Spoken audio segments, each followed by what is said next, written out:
All right, 10.5 is experimental probability, and there's a whole bunch of terms. It's kind of like a special language related to probability and experimentation. And for me, I don't really like this part of the math as much. It's like I'd rather just do the stuff. Let me do the stuff and have fun. But in order to do this with probability, you need to know the language, you need to know the terms and able to have the fun. So I'm going to go through some of these terms, and best to know them because you got to know them to be able to do the stuff when it comes to assessments. So. All right, an experiment is an activity involving chance.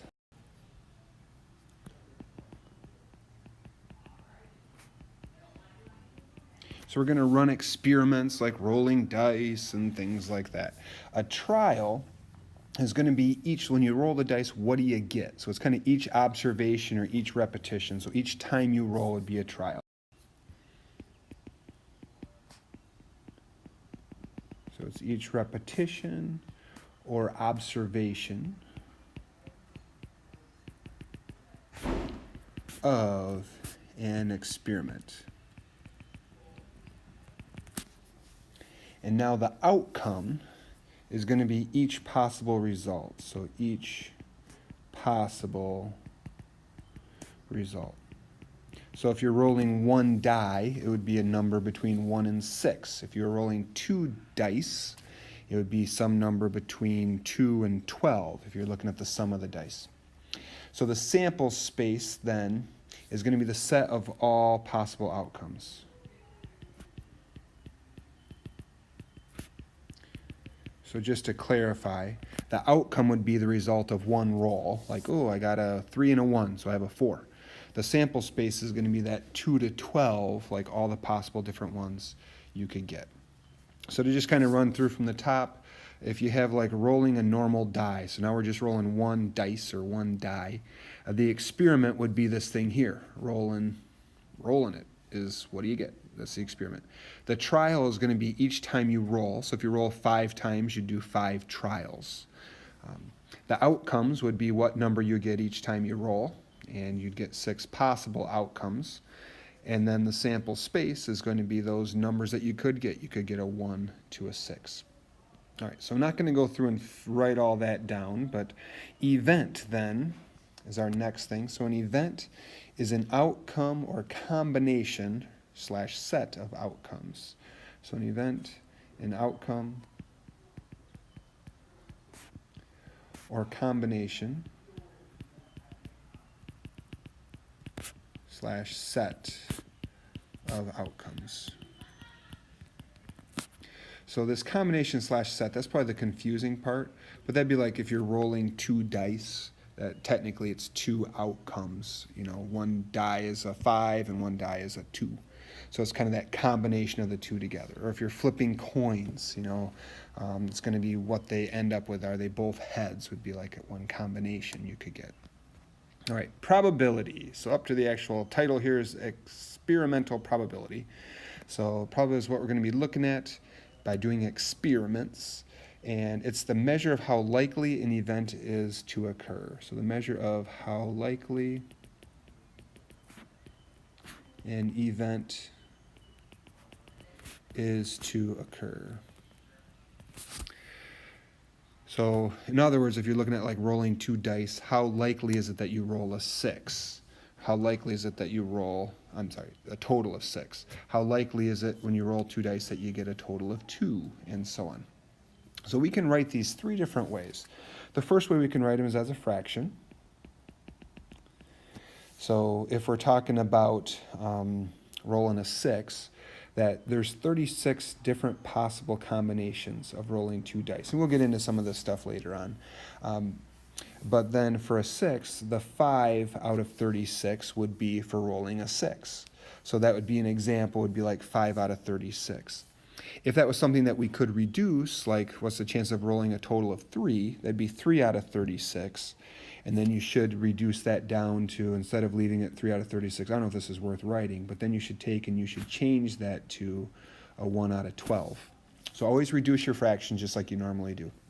Another way to do it would be to take one of those 2 fractions, the 5 out of 36 or the 1 out of 12, and do the division, 5 divided by 36 or 1 divided by 12, and you'll get a decimal when you do that. So second way, it could be written as a decimal. But whenever you're doing these fractions, the total possible outcomes is going to be bigger than the outcomes that give you that certain outcome that you're talking about. So you'll always get a decimal that's between 0 and 1. You should always do a smaller divided by a larger. So decimal between 0 and 1. So if you wanted to, so you could say example, maybe do that 1 over 12, and that gives 0.08 with a repeating 3. So that'd be the 1 over 12. All right, last one is you could say it's going to be a percent. That's going to be, percent will always be between 0 and 100, from 0 to 100. Because you could get something being 0% likely. If you have like a bag of marbles, they're all red. What's the chances of pulling a yellow marble out of the bag? 0%. What's the chance of pulling a red marble? 100%. But if you have a mixture of them, or you're flipping a coin or something like that, usually it's going to be some percent in the middle. If we take that number above, remember changing those babies to percents, that would be a 8.3 repeating percent, because we always move the decimal point 2 places when switching from a decimal to a percent. All right, moving on down to estimation.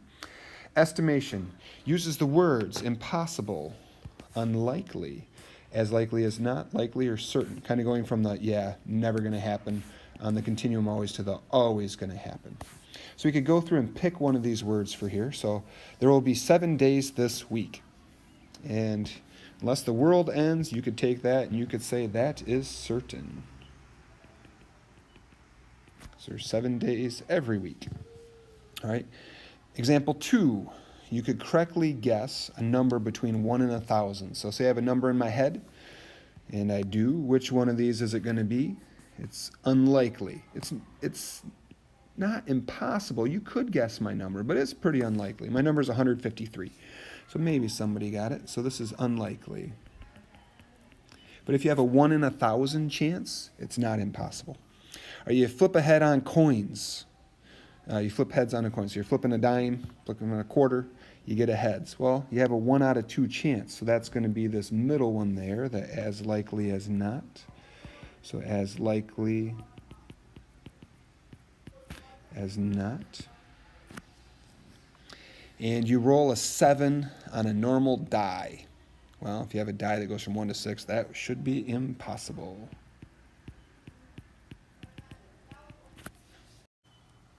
Okay, so let's go on and actually do some experiments with this stuff, or actually get into the experimental probability. So first we have an equation.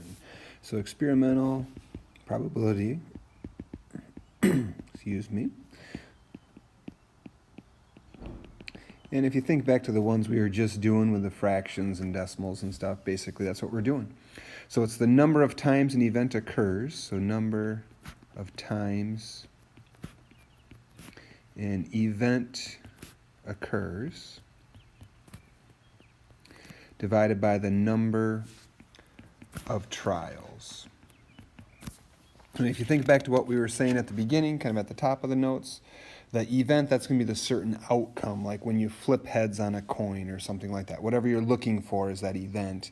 The number of trials is going to be the number of times that you repeat the experiment, the number of times you flip the coin, and so on. So we'll jump down to this real life example. If a manufacturer inspects 500 strollers and finds 498 of them have no defects, so 498 are good, what's the experimental probability that a stroller inspected at random has no defects? So assuming they keep that same level of success, the number of times, well, we're saying no defects is going to be our event. So how many have no defects? That's 498, so that would go in the numerator. And then the number of trials, that's going to be that right there, the 500, because they checked 500 of them. So we have 500. And you could write your answer a couple different ways. If you're going to do it as a fraction, you have to reduce it though. So a complete answer, or an answer that wouldn't get marked down, would be 249 over 250. So that would be one way you could write the probability of having a stroller with no defect. Another way you could take is punch that into your calculator, and that gives you 0.996. So that would be another legitimate way you could write your answer. And last but not least, you could think back to the good old days when we, well, maybe not good, but to change it to a percent, you move the decimal point 2 places. So the last way to write it would be 99.6%. Now the book leaves a lot of them in reduced fraction form. So if you get in that habit, it might be easier to check your homework assignments. But really, it's totally up to you. You could write it any of those 3 ways. We could take and use this to kind of go and do one more step and say, well, is it worth paying the inspectors for the people at the company? Or should they just ship them all and see, like how many defects would they have, how many unhappy customers? So let's say we have this here. If they could keep that same ratio of no defects to total made, if they ship 3,500, how many are going to have no defects in that batch? So you could go and do this a couple different ways. One way would be you could set up a proportion. You could look at it as though, well, let's see, if we have the number of good ones divided by the total, because that's what we have when we have this 249 over 250. And you could, if you're doing it this way, the proportion, the one fraction equals another, you could also use this fraction here. It doesn't matter which one you use because they're both equal. But then, now this 3,500, is that the number of good ones or is that the total? Well, that's going to be the number they ship, so that's 3,500. And we're wondering how many of those 3,500 are good. So then once you're there, you could cross multiply and say, all right, I have 250 times x, and that's going to equal 249 times 3,500.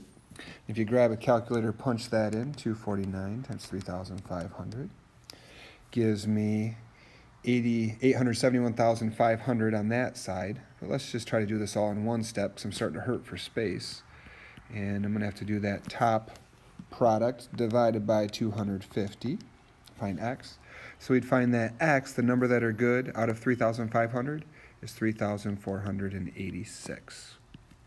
So they'd only have 14 that didn't work, 14 kind of unhappy customers in there. So it might be worth it to them. That's one way to do it. Other way to do it, if you prefer, is we did the percent times the original equals the new. If you remember that, back chapter 8 last year, and you could say, well, I have 3,500 of the things, and I'm going to have my percent. But if you're putting in the percent, really you write the percent in this equation as a decimal. So really you end up putting the 0.996 in there. Punch that in, it'll get you to the answer in one step. So it's a little bit less work if you remember the equation. But maybe the work is fun. All right, so that is it for 10.5, and we'll be doing a bunch of questions like that. Let me know in class if you have questions.